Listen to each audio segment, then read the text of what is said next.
Good evening everyone. Once again we are going to discuss the portrait of a lady, जो कि हमने last video में भी discuss किया था कि the portrait of a lady, जो कि खुशवंत सिंह ने लिखा है। और खुशवंत सिंह एक इंडियन ऑथर थे और इनकी फेमस बुक है train to Pakistan.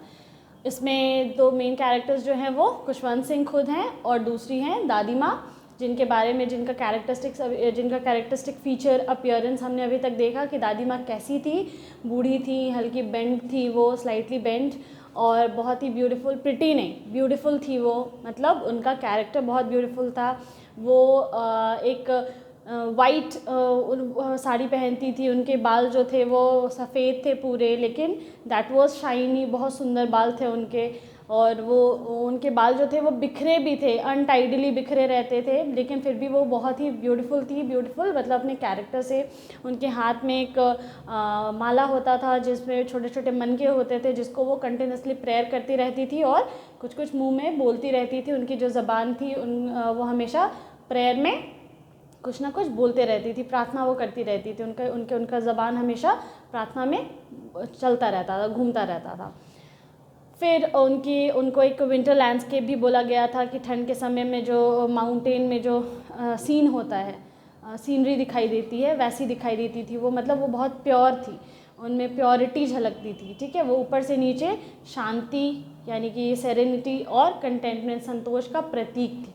Alright, now today we will discuss ahead कि अब वो दादी माँ का और खुशवंत सिंह का रिलेशन एक दूसरे के साथ कैसा था। Now my grand mother and I were good friends. दादी माँ और आई यहाँ पे कौन है? खुशवंत सिंह।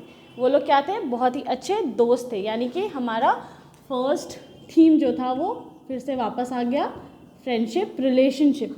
मतलब मैंने बोला था कि इसमें बहुत सारे रिलेशनशिप दिखाई देंगे। हमारा जो मेन थीम है वो रिलेशनशिप पे है, यानी ग्रैंडसन और ग्रैंड मदर का रिलेशनशिप। तो उनका रिलेशनशिप का पहला जो फेज़ है वो फ्रेंडशिप है, वो बहुत अच्छे दोस्त थे। My parents left me with her when they went to live in the city and we were constantly together. यहाँ पे खुशवंत सिंह के पेरेंट्स की बात हो रही है, जो कि सिटी चले जाते हैं वहाँ पे जॉब करने के लिए, और वहाँ पे उनको सेटल होने में अभी टाइम है, तो वो अपने बच्चे को अभी साथ नहीं ले जा सकते क्योंकि उनके रहने खाने का ठिकाना नहीं है। वो वहाँ जाएंगे, आराम से सेटल होंगे, घर देखेंगे, घर ढूंढेंगे, रहेंगे, सब कुछ सेटल कर लेंगे। उसके बाद वो खुशवंत सिंह को बुलाने वाले हैं या बुलाएंगे, देखा जाएगा आगे। तो अभी वो अपनी फ़िलहाल दादी के साथ रह रहे हैं और उनके पेरेंट्स जो हैं वो सिटी में रहने के लिए, शहर में रहने के लिए जा चुके हैं। तो अभी यहाँ पे हम लोग दो चैप्टर में दो फेज़ ऑफ लाइफ को देखेंगे, एक सिटी लाइफ और एक विलेज लाइफ को। ठीक है, तो अभी फ़िलहाल खुशवंत सिंह अपनी दादी माँ के साथ गांव में रहते हैं, विलेज में रहते हैं, जो कि उनका होम टाउन होगा, मे बी क्या होम टाउन ही है। तभी वो अपनी दादी के साथ वहाँ पे रह रहे हैं और उनके पेरेंट्स अभी जॉब के सिलसिले में बाहर चले गए हैं, सिटी में चले गए हैं। She use to wake me up in the morning. दादी माँ, यहाँ पे शी जो है वो दादी माँ है। दादी माँ खुशवंत सिंह को रोज़ सुबह मॉर्निंग में उठा देती हैं and get me ready for school, और उनको वो तैयार भी करती है। अभी आपने देखा था कि दादी माँ बहुत बूढ़ी थी, उनका जैसा अपीयरेंस बताया गया था वो बूढ़ी थी। ठीक है, लेकिन वो जब खुशवंत सिंह 20 साल के थे तब की बात की जा रही थी, वो तब उन्होंने लिखा है उसको। ठीक है, और वो 20 साल से जब से अपनी दादी माँ को जैसा देखा था उन्होंने वैसे ही दिखाई दे रही थी, मतलब बूढ़ी थी। तो यानी कि ऑब्वियसली मैं ये नहीं बोल रही हूँ कि 20 साल पहले भी वो उतनी ही बूढ़ी थी जितनी कि जब उनकी मृत्यु हुई होगी तब भी वो उतनी ही बूढ़ी होंगी, ऐसा नहीं है। लेकिन हमेशा से उनके बाल पके थे, यानी उनको हमेशा से वैसा ही देखा है खुशवंत सिंह ने। मतलब वो बूढ़ी थी, वो झुक के चलती थी। ठीक है, उनमें बहुत ज़्यादा स्ट्रेंथ नहीं थी, वो हमेशा से प्रेयर करती रहती थी, ये सब कॉमन था हमेशा से। ठीक है, तो उतनी बूढ़ी होने के बाद भी वो अपने पोते को संभाल रही थी, उसको सुबह उठाती थी, उसको स्कूल के लिए रेडी करती थी। She said her morning prayer in a monotonous sing-song while she bathed and dressed me in the hope that I would listen and get to know it by heart. अब देखो, यहाँ पे मैंने आपका सेकेंड थीम लिखा था, spirituality. आपको कैसे पता चल रहा है कि दादी माँ बहुत ही ज़्यादा स्पिरिचुअल है? पहला तो उनके हाथ में हमेशा एक रोज़री माला रहती थी जिसमें बीड्स होते थे, मन का होता था, जिसको वो कंटिन्यूसली कुछ बोलती रहती थी और प्रेयर के में उनका जो ज़बान है वो चलता रहता था। दूसरी चीज़, जब वो खुशवंत सिंह को नहाने के लिए लेकर के जाती थी तब भी मोनोटोनस का मतलब होता है अकेले, कंटिन्यूसली, लगातार, मोनोटोनस, ठीक है, अकेले। लेकिन तो वो एक लय में, मोनोटोनस मीन्स एक लय, कंटिन्यूसली अकेले कुछ बोलना एक लय में, उसको मोनोटोनस बोलते हैं। तो एक लय में वो क्या करती थी, प्रेयर को बोलती रहती थी। जब वो उसको नहाती थी, नहाते टाइम भी प्रेयर बोल रही हैं। जैसे हम लोग कैसे सुबह सुबह हम लोग को अच्छे से प्रेयर करने का टाइम नहीं मिलता है तो हम लोग कोई भजन वो गाते रहते हैं और अपना काम करते रहते हैं, या हनुमान चालीसा ही गुनगुना रहे हैं और अपना काम कर रहे हैं, कुछ भी। तो बहुत ज़्यादा जो रिलीजियस होते हैं उनके मुंह पे हमेशा भगवान का नाम रहता है। तो वैसे ही दादी माँ रिलीजियस कैसे हैं, उनके मुंह पे भी हमेशा भगवान का नाम है, कुछ ना कुछ वो प्रेयर कर रही हैं, प्रार्थना कर रही हैं, और मोनोटोनस, एक लय में। वो जब खुशवंत सिंह को नहला रही हैं, ड्रेस कर रही हैं, पहना रही हैं कपड़े, तब भी वो कंटिन्यूसली उस प्रेयर को एक लय में बोले जा रही है। और उनमें एक होप भी है, उस आशा में वो इस प्रेयर को बोल रही हैं कि खुशवंत सिंह सुनेंगे और उनको भी वो प्रेयर क्या हो जाएगा, याद हो जाएगा सुनते सुनते। ऑब्वियसली बहुत सारे ऐसे प्रेयर होते हैं जिसको हम लोग बैठ करके याद कर नहीं करते हैं, लेकिन वो सुनते हमें याद हो जाते हैं, ठीक है। उसी होप में वो भी कि वो मेरा होता है वो सुनेगा और मेरी तरह धार्मिक बनेगा और उसको अपने कल्चर से क्या होगा, लगाव होगा, ठीक है। वो सुनते सुनते उसको भी वो याद हो जाएगा। Then she would fetch my wooden slate, which she had already washed and plastered with white chalk, a tiny earthen ink pot, and a red pen. Tie them all in a bundle and hand it to me. दादी माँ कितनी responsible हैं, वो अपने पोते का कितने अच्छे से ख्याल रख रही हैं।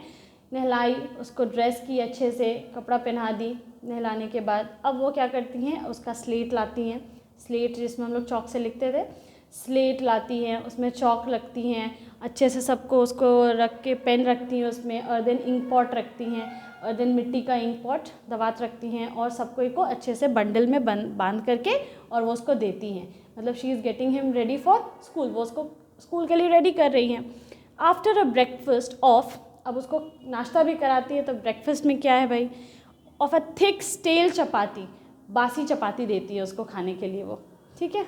मे बी अच्छा होगा इसलिए, या फिर वो बूढ़ी होंगी, नहीं बना पाती होंगी ऑल द टाइम, इसलिए शायद उनको वो स्टेल चपाती देती है। स्टेल का मतलब बासी, STALE, स्टेल मीन्स बासी। वो उसको बासी चपाती देती है विथ अ लिटिल बटर, उसके ऊपर वो मक्खन भी लगाती है। स्टेल मीन्स बासी, और वो उसके ऊपर लिटिल बटर यानी हल्का सा मक्खन लगाती हैं, उसके ऊपर चीनी स्प्रेड करती हैं, and sugar spread on it, उसको फिर हल्के से चीनी भुनकती है उसके ऊपर। और वी वेंट टू स्कूल, और वी वेंट टू स्कूल मतलब दादी खुशवंत सिंह अकेले स्कूल नहीं गए हैं, वो लोग साथ में स्कूल जाते हैं, मतलब दादी माँ भी उसके साथ स्कूल जाती है। बहुत इंपॉर्टेंट लाइन है क्योंकि आगे हम लोग कुछ इसका ऑपोजिट देखेंगे, ठीक है। तो दादी माँ उनके साथ, खुशवंत सिंह के साथ स्कूल भी जाती हैं। She carried several stale chapatis with her for the village dogs. दादी माँ पोते का तो ख्याल रखती ही हैं, साथ ही साथ वो अपने साथ कुछ बासी रोटी को रख लेती हैं, ले जाती हैं, ताकि वो गांव के जो बाकी सारे जो स्ट्रे डॉग्स होते हैं, यानी जो सड़क पे जो कुत्ते होते हैं, उनके लिए वो उनको कुत्तों को रोटी डालती हैं, इसलिए वो ले जाती है साथ में ताकि वो उनको खिला सके। तो she is very kind also. उनका कितना सारा कैरेक्टरिस्टिक पता चल रहा है। सबसे पहले तो वो फ्रेंड थी, उसके साथ लविंग भी हैं वो, दूसरा काइंड भी हैं वो, रिलीजियस और स्पिरिचुअल तो है ही दादी माँ। My mother always went to school with me, my grand mother always went to school with me. Grand mother यानी दादी खुशवंत सिंह के साथ हमेशा स्कूल जाया करती थी, because the school was attach to a temple. एक और स्पिरिचुअलिटी का इंस्टेंस मिल गया, प्रूफ मिल गया हम लोग को। क्या प्रूफ है वो, कि दादी माँ इसलिए उसके साथ स्कूल जाती थी खुशवंत सिंह के साथ, क्योंकि जो स्कूल है वो टेम्पल से जुड़ा हुआ था, अटैच था। कई बार आपने देखा होगा मदरसा, जैसे मस्जिद के अंदर ही पढ़ाते हैं, गुरुद्वारा, वहाँ पे बच्चों की क्लासेस चलते हैं, वैसे ही कुछ कुछ टेम्पल्स होते थे। साउथ में आज भी हैं वो टेम्पल्स, जहाँ पे अंदर में ही बच्चों को पहले बिगिनिंग जो उनका एजुकेशन होता है बिगिनर्स का, वो उनको वहीं पे तालीम दी जाती है, पढ़ाया जाता है। तो वैसे ही खुशवंत सिंह का भी जो बिगिनिंग स्कूल था वो वहाँ पे क्योंकि वो अभी तक स्लेट में पढ़ाई कर रहे हैं, तो आप समझ ही रहे हैं किस एज की बात हो रही है, बहुत ज़्यादा वो अभी बड़े नहीं हुए हैं, अभी वो छोटे ही हैं और इसीलिए वो स्लेट में पढ़ाई कर रहे हैं, उनके पास इंक पॉट है, ठीक है। तो वो उनके साथ उनका जो स्कूल है वो मंदिर से अटैच है, तो दादी माँ वहाँ अपना पूजा भी कर लेती हैं, खुशवंत सिंह वहाँ पे अपनी पढ़ाई भी कंप्लीट कर लेते हैं। Now the priest taught us, वहाँ पे कौन पढ़ाता है इनको? प्रीस्ट, वहाँ के जो पुजारी हैं वो उनको पढ़ाया करते हैं, किसको? खुशवंत सिंह को। खुशवंत सिंह और बाकी सारे जो स्टूडेंट्स वहाँ आते हैं उनको कौन पढ़ाता है? प्रीस्ट, वहाँ के पुजारी पढ़ाते हैं। The alphabet and the morning prayer, alphabet यानी कि वो अभी ABCD सीख रहे हैं, ठीक है। खुशवंत सिंह अभी इतने छोटे हैं कि वो ABCD सीख रहे हैं अभी, और वहाँ पे जो पुजारी है वो उनको सुबह की प्रार्थना भी सिखाते हैं। While the children sat in rows on either side of the veranda singing the alphabet, वरांदा होता है घर के बाहर, तो वरांदा में जो बच्चे हैं वो रो में बैठे हुए हैं, जैसे हम लोग स्कूल में जनरली बैठते हैं, तो बच्चे वहाँ पे रो में बैठे हुए हैं दोनों साइड वरांदा के, और सब A for Apple, B for ball या ABCD EFG जो जैसे भी वो लय में गाने के, छोटे बच्चे जनरली ABCD भी बोलते हैं तो एक राइम रिदम में बोलते हैं, जैसे लगता है वो गाना गा रहे हैं, तो सारे बच्चे वहाँ पे ABCD गाना गा रहे हैं।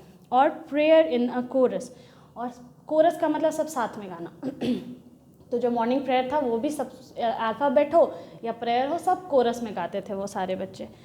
माई grand mother sat in side reading the scriptures, और दादी माँ वहाँ क्या करती थी? बैठ करके, मंदिर था ऑब्वियसली, तो वहाँ पे बैठ करके वो शास्त्र पढ़ती थी। स्क्रिप्चर्स मीन शास्त्र, स्क्रिप्चर्स, ठीक है, इसको शास्त्र कहते हैं, तो ये पढ़ती थी वो वहाँ बैठ करके। तो कितने सारा, ये बहुत इंपॉर्टेंट क्वेश्चन है कि how can you say that grand mother was religious और स्पिरिचुअल, तो आपको इतने सारे प्रूफ मिल गए हैं कि दादी माँ स्पिरिचुअल कैसे थी। She use to do the prayer with the rosary bead and her lips was always moving in audible prayers, ठीक है। The next one is she use to go with Khushwant Singh और with the author to her school because the school was attached to a temple, and at the temple she used to read the scriptures. So these are the instance, ये सारे क्या है? Proof है, instance हैं आपके लिए। एक देखो, कुछ भी आप आंसर में लिखते हो तो उसके लिए आपको कहानी में से प्रूफ देना पड़ता है। अगर आपने लिखा है कि काइंड कैसी थी वो, तो आपको लिखना पड़ेगा कि वो काइंड क्यों थी, because she use to take the stale chapatis for the dogs, तो वो काइंड हार्टेड है, तभी वो अपना चपाती खुद नहीं खाई है, लेकिन वो डॉग्स के लिए ले करके जाती हैं रोज़। लविंग कैसे थी? Because she use to take care of Khushwant Singh, she use to bath him, she use give him a bath, she use to dress him for the school, get him ready for the school. So ये सारी चीज़ें आपको लिखनी पड़ेगी answers में। जब भी आप कोई चीज़ लिखते हो, स्पेशली कैरेक्टरिस्टिक में, तो आपको उसके लिए प्रूफ देना होता है, इंस्टेंस देना होता है फ्रॉम द बुक, उसके लिए वो एविडेंस होना चाहिए, ठीक है। तो ये सारे एविडेंस हैं कि दादी माँ स्पिरिचुअल कैसी थी, रिलीजियस कैसी थी, धार्मिक कैसी थी। स्पिरिचुअलिटी का मतलब होता है धार्मिक होना, और उनको भगवान पे बहुत बिलीव था। फिर उनको आशा, फेथ और बिलीफ दो अलग अलग चीज़ें होती हैं। फेथ का मतलब होता है यकीन होना, और बिलीफ का मतलब होता है जब भगवान पे ऐसे क्या, आस्था, एग्जैक्ट वर्ड आस्था, उनको भगवान पे बहुत ज़्यादा आस्था थी। Okay, when we had both finished we could walk back together, और जब दादी माँ का भी पढ़ाई ख़त्म हो जाता था और दादी माँ का स्क्रिप्चर यानी शास्त्र पढ़ना भी ख़त्म हो जाता था और खुशवंत सिंह की पढ़ाई भी ख़त्म हो जाती थी, तो दोनों क्या करते थे? वापस खुद हाथ पकड़ के एक दूसरे के पैदल पैदल घर चले जाते थे। This time the village dogs would meet us at the temple door, और वापस जाते समय जो विलेज के डॉग्स थे वो, उनको पता था कि दादी माँ अभी रोटी लाई हैं, अभी रोटी देने का समय है, तो वो सारे वहाँ इकट्ठा हो जाते थे। कि जानवरों को भी पता होता है कौन उनके लिए सोच रहा है, कौन उनके लिए नहीं सोचता है, कौन उनको क्या देगा नहीं देगा। अब ये डेली था तो उनके लिए भी उनके लिए भी ये हैबिचुअल था, हैबिट हो गया था उनको कि डेली मुझे इस टाइम पे हम लोगों को यहाँ रोटी मिलती है, तो वो वहाँ पे इकट्ठा हो जाया करते थे। They followed us to our home, growling and fighting with each other for the chapatis we threw to them. और जो डॉग्स थे बहुत सारे झुंड में होते थे तो एक दूसरे से झगड़ा करते थे। ग्राउल मीन्स गुर्राते भी थे और लड़ते थे। जो चपाती वो लोग ऐसे फेंकते जाते थे, वो लोग पीछे पीछे पीछे पीछे उनको फॉलो करते जाते थे, उनके घर तक आते जाते थे वो। When my parents were comfortably settled in the city, they sent for us. और अब कहानी में ट्विस्ट आता है, यहाँ से पूरी जो कहानी है वो उल्टी हो जाती है, थोड़ा एक डिफरेंट मोड ले लेता है। मैंने आपको दूसरा थीम बताया था, city versus village versus city, वो यहाँ से शुरू होता है। विलेज तो हमने पढ़ लिया कि विलेज में उनकी लाइफ कैसी थी, अब हम देखेंगे कि सिटी में उनकी लाइफ कैसी होती है। ऑलराइट, तो यहाँ से कहानी में ट्विस्ट आया, टर्निंग पॉइंट आ चुका है कि अब जो उनके पेरेंट्स हैं वो वहाँ सिटी में आराम से सेटल हो चुके हैं, सब हो गया है, अब वो फाइनली अपने बच्चे को वहाँ ले जा सकते हैं। तो my parents were comfortably settled in the city, वो लोग आराम से वहाँ सेटल हो चुके हैं। They sent for us, sent for us का मतलब होता है वो बुलावा भेजते हैं, ठीक है, कि अब दादी और पोता तुम भी यहाँ सिटी में आ जाओ, शहर में, हम लोग यहाँ अच्छे से सेटल हो गए हैं, तुम लोग के आने का समय हो गया, अब तुम लोग भी यहाँ आ जाओ। That was a turning point in our friendship, और यहाँ से उनकी जो दोस्ती है वो उसमें एक टर्निंग पॉइंट आता है। मतलब अब ये अच्छे के लिए आते हैं या बुरे के लिए आते हैं ये तो हम लोग आगे देखेंगे, लेकिन उनकी जो फ्रेंडशिप है, उनका रिलेशनशिप जो है उसमें एक टर्निंग पॉइंट आता है। सबसे बिगिनिंग में अभी जो आज जो वीडियो मैंने शुरू किया उसमें मैंने बताया कि ग्रैंड मदर और खुशवंत सिंह दोनों बहुत अच्छे दोस्त थे, उनका रिलेशनशिप दादी पोता से ज़्यादा अच्छा फ्रेंडशिप वाला था। अब उनके फ्रेंडशिप में एक टर्निंग पॉइंट आने वाला है, तो रिलेशनशिप इवॉल्व होगा, देखते हैं कैसे इवॉल्व होता है। शहर पहुंच चुके हैं ये लोग। Although we share the same room, my grand mother no longer came to school with me. शहर है, पेरेंट्स को जाना अलाउड नहीं होता है स्कूल, आप छोड़ने के लिए जा सकते हो लेकिन आप वहाँ उतने देर बैठ नहीं सकते हो, और अगर आपके पास स्कूल बस है, अगर बच्चे स्कूल बस से जाते हैं तो पेरेंट्स वैसे ही जाने के लिए अलाउड नहीं होते हैं। तो दादी शहर जाने के बाद दादी पोता दोनों सेम रूम तो शेयर कर रहे हैं, लेकिन दादी माँ अब खुशवंत सिंह को स्कूल छोड़ने नहीं जा पाती थी क्योंकि जाना अलाउड नहीं था, वो बस से जाते थे। I use to go to an English school, और खुशवंत सिंह अब शहर में रह रहे हैं तो वो ऑब्वियसली इंग्लिश स्कूल में पढ़ते हैं, वहाँ कोई टेम्पल नहीं है स्कूल के बगल में, तो दादी वहाँ जाके करेंगी क्या, इन अ मोटर बस, और वो जाते भी हैं मोटर बस से। तो आपने भी देखा है कि आप स्कूल आते हो तो बस में सिर्फ बच्चे होते हैं, ऐसा थोड़ी कि पेरेंट्स भी आते हैं छोड़ने के लिए, नहीं, तो बस में जैसे बच्चे जाते हैं मोटर बस से, वैसे ही खुशवंत सिंह इंग्लिश स्कूल जा रहे हैं, मोटर बस में जा रहे हैं, जहाँ की उनकी दादी को जाना अलाउड नहीं है। There were no dogs in the street, सड़क पे कुत्ते भी नहीं होते हैं। And she took to feeding sparrows in the courtyard of our city house. दादी माँ की आदत है, वो काइंड है, वहाँ गांव में वो कुत्तों को खिलाती थी, अब यहाँ पे अब वो उनके पास कुछ नहीं है, उनके पास अपने पोते को स्कूल छोड़ने जाने के लिए अलाउड नहीं है, वो कुत्ते नहीं हैं वहाँ पे, स्टेल रोटी कहाँ देंगी वो कुत्तों को, वहाँ स्ट्रीट डॉग्स भी नहीं हैं। तो वो क्या करती हैं कि उनके आंगन में, कोर्टयार्ड मीन्स आंगन, उनके कुछ स्पैरोज आते हैं, गौरैया आते हैं, उनको वो लोग वो ब्रेड क्रम या रोटी उनको खिलाती है, उनको फीड करती है, वो उनको दाना डाल देती हैं, क्योंकि वो उनकी आदत है। She is habituated to that, जो इंसान को जिस चीज़ की आदत लगी होती है वो कहीं भी करता है, तो वो वहाँ गाँव में कुत्तों को खिलाती थी, यहाँ ये स्पैरोज को फीड कर रही हैं। As the years rolled by we saw less of each other, इनका relationship is not growing good, इनका relationship is growing bad of a verse.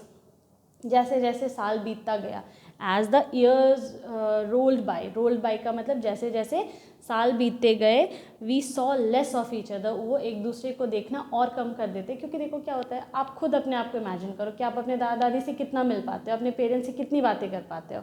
बचपन में बच्चे स्कूल आते हैं, माँ बाप हर कॉपी बुक्स चेक करते हैं, आज क्या पढ़ाई हुआ, बच्चा भी बताता है मम्मी आज स्कूल में बर्थडे था, मम्मी आज टीचर ये बोली, मम्मी आज टीचर ने ये कहा, मम्मी आज कल ये लेकर के जाना है, सारी चीज़ें बच्चे मम्मी को शेयर करते हैं। मम्मी आज उसने मुझे मारा, पापा आज उसने मुझे ऐसे किया, पापा मुझे कल ये लेके जाना, मुझे ये खरीद दो, सारी चीज़ें। मतलब वो पूरे दिन में एक बार बैठ करके नहीं, वो पूरे दिन में थोड़ी थोड़ी कहानियाँ करके आपको पूरे दिन का स्कूल की सारी कहानियाँ सुना देते हैं। लेकिन जैसे जैसे आप बड़े होते जाते हैं, बच्चे बातों को भी अपने में रखने लग जाते हैं, क्योंकि उनको ऐसा लगता है कि पेरेंट्स हमारी बातों को क्या समझेंगे। अब मैं उनको केमिस्ट्री पढ़ रहा हूँ तो मैं उनको क्या बताऊँगा जा करके कि आज मैंने बायोकेमिस्ट्री पढ़ी, आज मैंने ऑर्गेनिक केमिस्ट्री पढ़ी, तो मेरे पेरेंट्स को खुद ही अज्यूम कर लेते हैं मेरे पेरेंट्स को समझ में आएगा नहीं, तो उनको बताने से कोई फ़ायदा है नहीं, तो वो शेयर करना भी बंद कर देते हैं, वो अपनी दुनिया में कॉम्पैक्ट हो जाते हैं। ठीक है, वो उनकी दुनिया एकदम छोटी सी हो जाती है, पेरेंट्स जिसमें बहुत ही लेस इंटरैक्टेड और लेस इन्वॉल्व होते हैं या नज़र आते हैं, ऐसा अज्यूम कर लेते हैं वो, और कहीं ना कहीं ये सच भी होता है, तो उसकी वजह से डिस्टेंस आ जाता है। लेकिन ये होना नहीं चाहिए। ठीक है, हमारे पास पढ़ाई से रिलेटेड चीज़ें नहीं हैं शेयर करने को, लेकिन बाकी बहुत सारी ऐसी चीज़ें होती हैं जिसमें कि आप अगर अपने रिलेशनशिप को एज इट इज़ रखना चाहते हो, चाहे किसी के साथ भी, तो ये ज़रूरी है। Communication is very important. ज़रूरी है कि आप अपने डेली वेयर अबाउट्स, आप कहाँ थे, नहीं थे, आपने क्या किया, नहीं किया, ये सारी चीज़ें जो कि नॉर्मल ज़िंदगी में भी लोगों की होती हैं, उन चीज़ों को भी आप बैठ करके शेयर करो अगर किसी के साथ, तो आपका रिलेशनशिप जो है वो इवॉल्व करता है, ग्रो करता है। ठीक है, उसमें गैप्स नहीं आते हैं। और यहाँ पे एग्जैक्टली वही हुआ कि खुशवंत सिंह और उनकी दादी भले ही एक रूम शेयर करते थे, लेकिन जैसे जैसे साल बीतता गया, जैसे जैसे लाइफ आगे बढ़ती गई, उनके रिलेशनशिप में गैप आता गया, क्योंकि वो लोग एक दूसरे से बहुत कम बात करने लगे। क्योंकि अब ऐसा वो उनको स्कूल नहीं जाने लगी, स्कूल छोड़ने नहीं जाने लगी, वो उसको रेडी नहीं करने लगी शायद, क्योंकि अब सब कुछ चेंज हो गया था। इन्होंने मे भी अज्यूम कर लिया होगा कि मैं स्कूल के या सिटी लाइफ के लिए उतनी बनी नहीं हूँ, तो इन्होंने मे भी इंटरफेयर करना बंद कर दिया होगा। और यहाँ पे उनके पेरेंट्स में भी ख्याल रखने के लिए अब होंगे, इसलिए भी उन्होंने खुशवंत सिंह अपने पेरेंट्स के साथ ज़्यादा इन्वॉल्व रहने लगे होंगे, या God knows, that is not given in the chapter, ये बहुत ज़्यादा डिटेलिंग नहीं है, लेकिन स्टिल वो कम्युनिकेशन इनके बीच में कम होता गया और टूटता गया, और यहाँ से इनके फ्रेंडशिप में भी गैप आने लगा।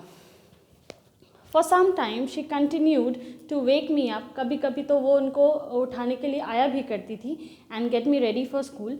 कभी कभी दादी आती थी, जैसे गांव में उनको उठाती थी, अभी भी शहर में भी उनको उठाती है, खुशवंत सिंह को स्कूल के लिए रेडी भी करती हैं।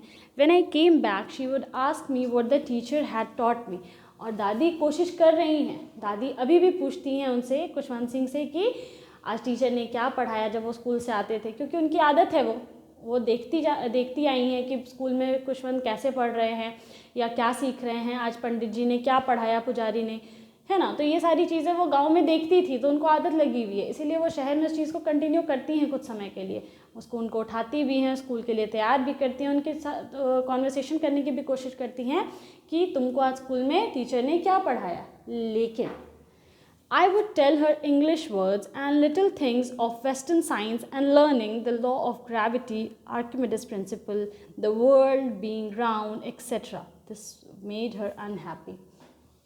एक और प्रूफ मिलता है हम लोग को कि दादी माँ कैसे रिलीजियस थी, स्पिरिचुअल थी। जब खुशवंत सिंह से वो ये सवाल करती हैं कि तुमको आज स्कूल में क्या क्या पढ़ाई हुआ, तो खुशवंत सिंह कुछ इंग्लिश टर्म्स का नाम लेते हैं, कुछ इंग्लिश वर्ड्स बोलते हैं उनके सामने, साइंस की चीज़ें बोलते हैं, कुछ प्रिंसिपल्स का नाम लेते हैं, आर्किमेडिस प्रिंसिपल, फिर लॉ ऑफ ग्रेविटी, और ये सारे वर्ड्स वेस्टर्न साइंस की बातें जब करते हैं, तो ये सब सुन करके वो दुखी हो जाती है। उनको दुख इस बात का होता है कि यहाँ बच्चों को पूजा पाठ से रिलेटेड कुछ नहीं सिखाया जाता, अपने कल्चर से रिलेटेड कुछ नहीं सिखाया जाता, बस इंग्लिश, साइंस, यही उनकी दुनिया है, और इससे उनको तकलीफ़ होती है कि मेरा बच्चा स्पिरिचुअलिटी से दूर जा रहा है, धर्म से दूर चला गया है। ठीक है, क्योंकि यहाँ धार्मिक कुछ भी नहीं है, धर्म से रिलेटेड कोई पढ़ाई नहीं है। ठीक है, भगवान से रिलेटेड, धर्म से रिलेटेड कुछ भी पढ़ाई उनको नहीं कराई जा रही है, जिसकी वजह से वो नाखुश होती हैं।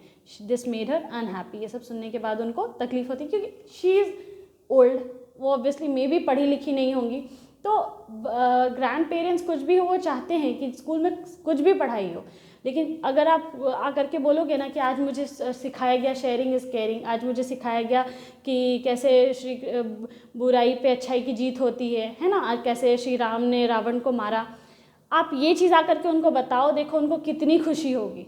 ठीक है, क्योंकि जो भी आपको पढ़ाया जा रहा है उसके साथ साथ अगर आपको ये भी पढ़ाया गया तो ये उनको ज़्यादा खुशी देगा कि चलो अभी भी ये सारी चीज़ें स्कूल में पढ़ाई जाती हैं। ठीक है, लेकिन यहाँ पे जब वो ये सारी चीज़ें सुनने के बाद एक भी स्पिरिचुअल सब्जेक्ट नहीं सुनती हैं, एक भी रिलीजियस सब्जेक्ट नहीं सुनती हैं, तो इससे उनको तकलीफ़ होती है। She could not help me with my lessons. उनको और तकलीफ़ इस बात से होती है कि इन सारी चीज़ों में कोई भी ऐसा सब्जेक्ट नहीं था, कोई भी ऐसा टॉपिक नहीं था जिसमें दादी माँ उनकी मदद कर पाती। ठीक है, चलो क ख ग पढ़ाती थी जब वो गांव में उनको, जब वो स्कूल आकर के मे भी पढ़ाई करते थे घर आकर के, तो वो हेल्प करती होंगी उनको साथ में पढ़ने में। जो चीज़ वो प्रेयर्स बोलती थी वो उनको भी सिखाती होंगी, कुछ कुछ चीज़ें वो सिखाती रहती थी। अब इनके पास सिखाने के लिए कुछ बचा ही नहीं है क्योंकि बच्चा बड़ा हो गया है। ठीक है, तो अब वो इंटरेस्टेड भी नहीं है, ना उसके पास टाइम है और ना ही उसके पढ़ाई से, स्कूल की पढ़ाई से, वो अकेडमिक से रिलेटेड है। इस वजह से क्या हो रहा है कि वो कम इन्वॉल्व हो पा रही है अपने बच्चे की लाइफ में। ठीक है, and was distress that there was no teaching about God and the scriptures. और भी दुख की बात ये थी कि उनको गॉड, भगवान की और शास्त्र की कोई भी पढ़ाई उनके स्कूल में नहीं कराई जाती थी। One day I announce that we were being given music lessons. एक दिन खुशवंत सिंह आकर के बताते हैं कि उन लोगों को गाना सिखाया जा रहा है, म्यूज़िक का लेसन्स दिया जा रहा है। शी वॉज़ वेरी डिस्टर्ब्ड, और ये सुन करके वो और गुस्सा हो जाती हैं, डिस्टर्ब हो जाती हैं। Disturb means angry with disheartened, मतलब गुस्सा भी होना और दुखी भी होना, तो उसको डिस्टर्ब्ड होना कहते हैं। ठीक है, डिस्टर्ब मीन्स परेशान हो जाती हैं ये सुन करके। To her music had lewd association. उनके लिए म्यूज़िक क्या था? अच्छी चीज़ नहीं थी। सभ्य लोगों के लिए म्यूज़िक नहीं है। उनके हिसाब से गाना गाना और गान बजान ये सारी चीज़ें सभ्य लोग, अच्छे घर के लोग नहीं करते हैं। It was the monopoly of harlots and beggars. उनके हिसाब से गाना बजाना, नाच गान ये सब कौन करता है? हार्लट्स मतलब वैश्या, प्रॉस्टिट्यूट्स करती हैं, बेगर्स जो भीख मांगते हैं वो करते हैं।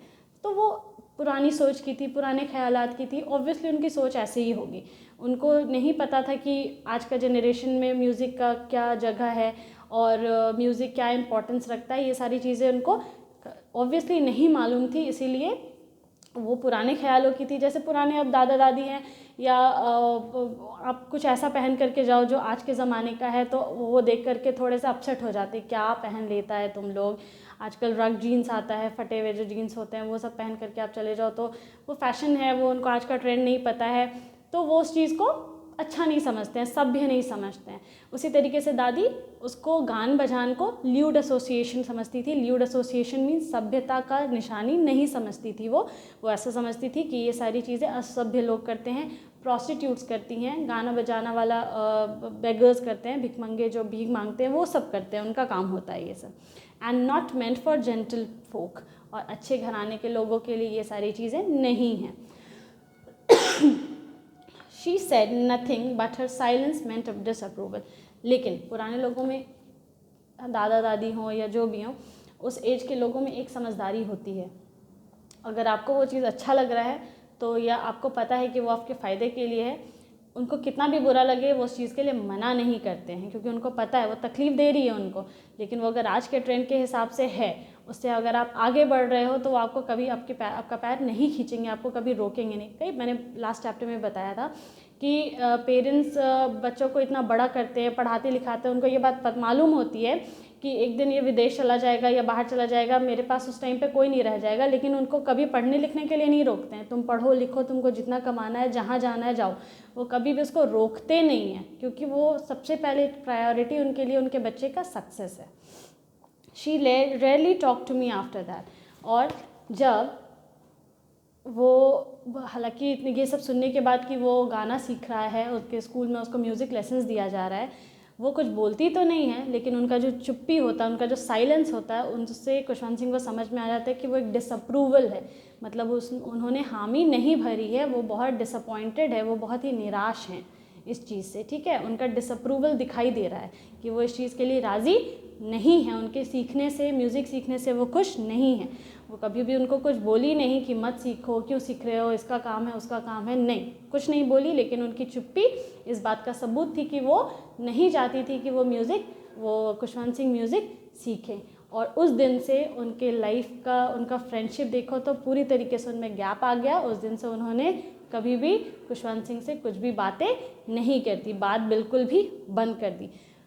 गुस्सा से बात बंद नहीं की थी, वो समझ गई थी कि अब मेरा बताना, मेरा नज़रिया इसके नज़रिए से अलग हो चुका है, ये शहर में आ गया है, अब ये मेरे हिसाब से, या जैसे अपब्रिंगिंग या जैसा जैसी परवरिश मैं इसको देना चाहती थी, ये अब मैं वैसी परवरिश उसको नहीं दे पाऊँगी और ना ही मैं उसको रोक सकती हूँ। इसीलिए वो नहीं चाहती थी कि वो एक ऑब्स्टिकल बने, एक रोड़ा बने उसके सक्सेस के रास्ते में, ठीक है। वो अड़ंगा नहीं बनना चाहती थी, इसीलिए वो कुछ बोलती भी नहीं है, लेकिन उन्होंने कम्प्लीटली उनसे बातचीत बंद कर दी थी। मतलब उनके पास अब समझ गई थी कि अब बात करने के लिए कोई टॉपिक हमारे बीच नहीं रह गया, और उनके वो फ्रेंडशिप का वो देखा जाए तो एज था, वो एंड पॉइंट था, ख़त्म होने का वो एंड पॉइंट था कि हाँ अब बहुत नज़दीक पहुंच चुका था उनका फ्रेंडशिप, कि अब एकदम ही उनके बीच का गैप, उनके बीच में बहुत ज़्यादा गैप आ गया था, उनके फ्रेंडशिप का एकदम आखिरी सीमा तक वो पहुंच गया था। इसलिए उनके फ्रेंडशिप का, मैंने उसी टाइम पे बोला कि वो शहर में आना वो उनके लाइफ का फ्रेंडशिप का टर्निंग पॉइंट था। वो अच्छा तो ऑब्वियसली नहीं हुआ, ख़राब ही हुआ कि उनकी फ्रेंडशिप पूरी तरीके से ख़त्म हो गई थी। Thank you for this and this much for today.